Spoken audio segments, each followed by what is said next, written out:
Hey, it's been a while. I've got some things I want to talk about. Most importantly, the Samsung Galaxy S20 Ultra. Is it really worth the Ultra name? And most importantly, is it really worth the Ultra price tag of $1,400? I've spent the last 3 months with this phone and my experience has been overall pretty good. But to justify that price tag, kinda. I want to start off by the first thing you experience when you hold this phone. You're going to grab it and you're going to feel 6.9 inches of classic Samsung glass sandwich.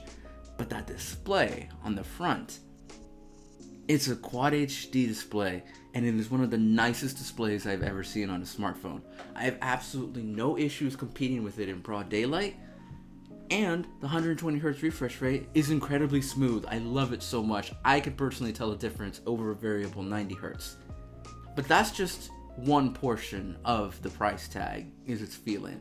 What else is the package inside to justify that $1,400? Well, it is running top of the line specs. It does have a Snapdragon 865, 12 gigabytes of RAM, 128 gigabytes of expandable memory. It is a 5G capable phone. It does have wireless charging, water resistance, and a really good camera system. The camera system for Samsung is actually what they want to help justify that makes this phone the Ultra. And the biggest difference is going to be it has a 40 megapixel front facing sensor and a 108 megapixel sensor on the back, which leads them to be bold enough to put this 100 times space zoom branding straight next to the camera. Tacky in my opinion, and also just a really big gimmick. Also, it does have one of the biggest batteries ever on a Samsung phone. It has a 5,000 milliamp hour battery. Right, so everything on the smartphone individually is premium. All the parts are incredibly nice.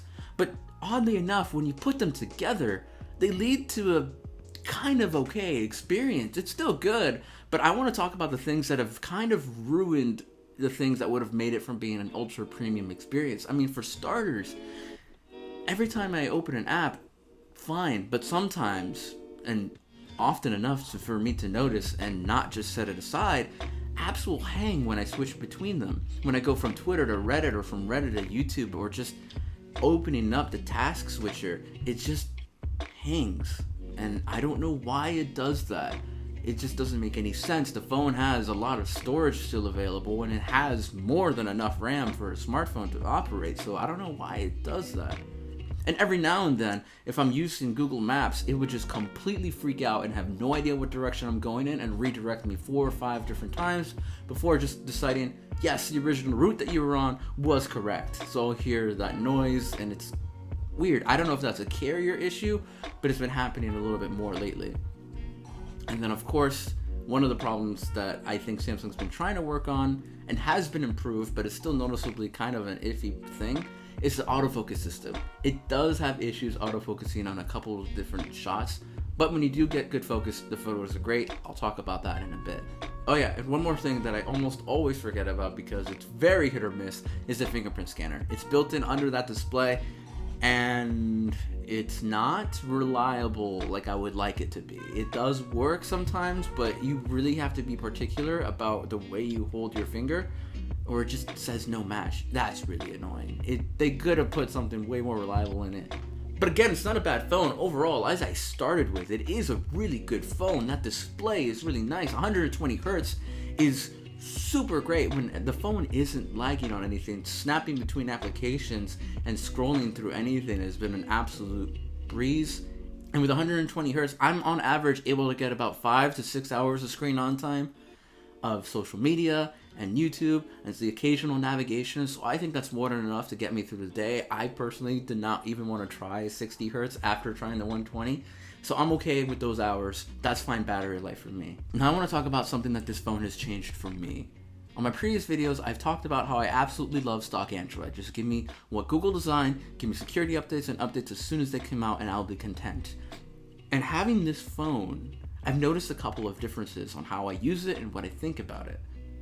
I mean, for starters, I've noticed that Samsung's design has always been giving so many options in there And this phone feels like the epitome of versatility with how many camera lenses there are and all the software features that Samsung has. With customizable themes, customizable icons as a part of the theme, and so many different camera options and settings within the cameras for you to screw around with.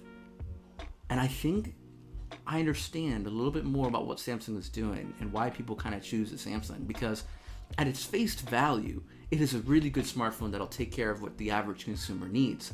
But for Android enthusiasts, this phone is a big playground. It's not stock Android, but it is a fantastic playground to play with. I have found myself taking more photos with this phone than what I did with the Pixel. And I think that's just because of the sheer versatility of the lenses that I have.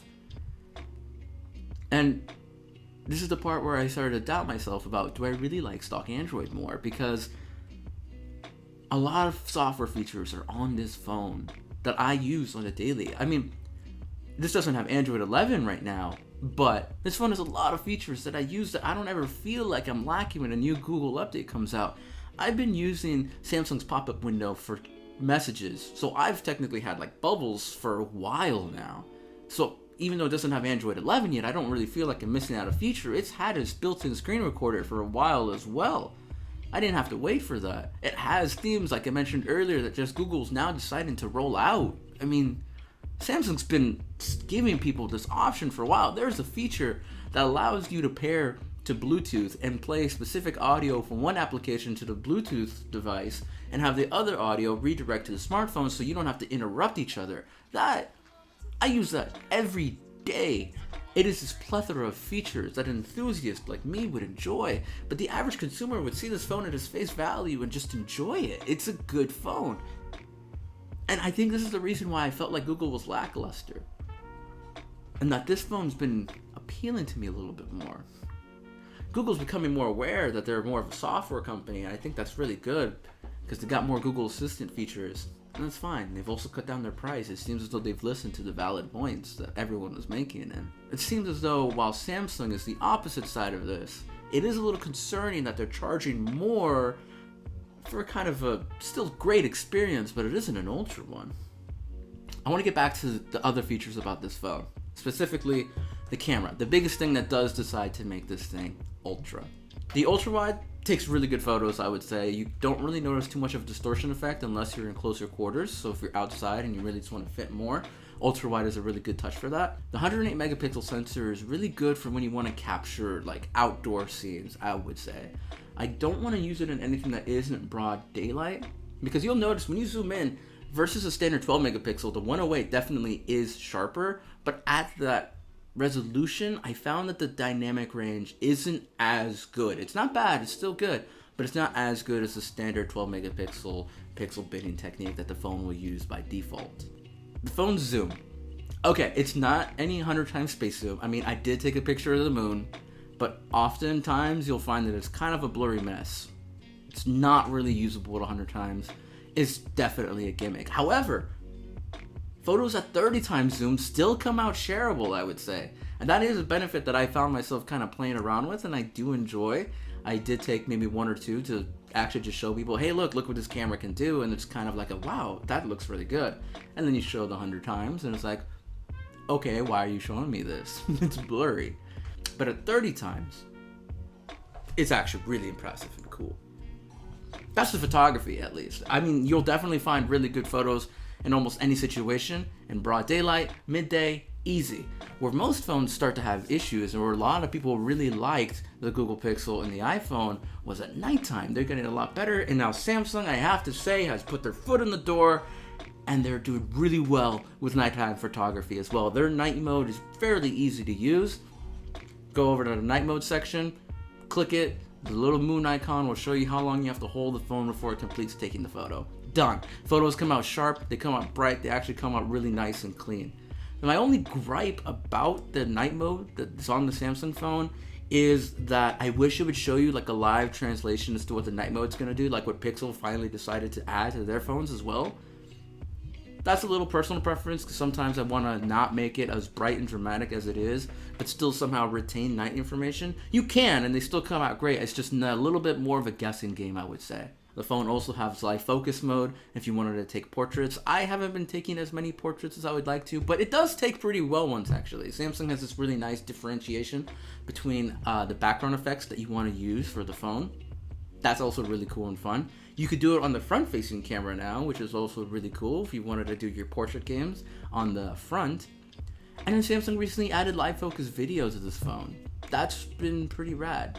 And it's a lot of this stuff that really makes Samsung appeal to anyone. If you wanted to pick up this phone and take photos, guaranteed you'll take fantastic photos. If you wanted to do a little bit more pro stuff, Samsung's also got you covered. That's the embodiment of this phone. It also has pro mode for photography if you really want to mess around with the ISO settings, if you want to mess around with the shutter speed and the white balance and personal temperature and hues, you can do that. As well as, with the recent update of One UI 2.5, you can also do that pro video mode too. The video is great. Again, in broad daylight, it's very sharp, it is very clear. When you start getting into nighttime video, if you just do what the camera wants to do, it kind of like brings up the shadows and everything. It kind of makes it look a little bit more, a little washed out, I feel, unless you change that in a pro video setting. It's a little bit iffy on the video mode. I think you have to underexpose it to make it look less washed out and more true to how it actually looks. It'll be darker, but I think it looks a little bit better. This phone is just packing so much power and so many ways to use it. But again, we're coming back to the $1,400 price range good. Is it? I mean, it's good, don't get me wrong. Is it much better than the S20 Plus? I don't think so. I keep repeating myself saying the phone is good, it has great features, I know I'm bagging on it a little bit, but the fact that I keep trying to justify that should be a tell of itself. It's a good phone. It has issues. That's fine, that's in every smartphone, but I feel like they shouldn't be there in an ultra $1,400 smartphone. I feel as though if Samsung had released the S20 and the S20 Plus, there wouldn't even be this discussion. The S20 Plus would be the better phone because it's got a bigger battery and it has that extra depth sensor, so it's the better phone. It's the same thing with this one. It has the 108 megapixel sensor, cool. Why is it $200 more? I know because the hardware's in it, but with the summation of its parts, it feels like it should be $200 better than the S20 Plus. And unfortunately, I just can't say that it is. I don't know if I can recommend this phone to everyone.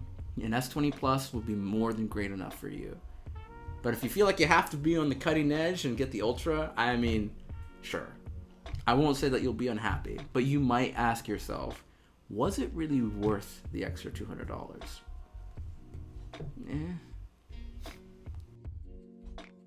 That was what I just think about the Samsung Galaxy S20 Ultra. I know that the Ultra / Pro wave is coming up for a more premium smartphone than their premium smartphone, which is kind of weird. So when I get my hands on a Note 20 Ultra, we'll just see if it stands the same ground, because at $100 less, it kind of changes the argument. Although the Note 20 Ultra lineup thing is its own mess, I actually can't wait to get my hands on a Note 20 Ultra and see how that compares to this thing at $100 less with a pen. So that starts to interest me. I think there was a review in there somewhere. But if you guys are interested in seeing more stuff, I'm gonna be doing something soon. Now that I have this setup ready, I'm gonna be doing things on the Galaxy Buds Plus and Galaxy Note 20 Ultra when I do get my hands on it. There's more to come. I have a place I can record. If you're still watching, thank you. Please be safe. Please be sure to wear a mask when you can. Go outside. And we'll see you guys around.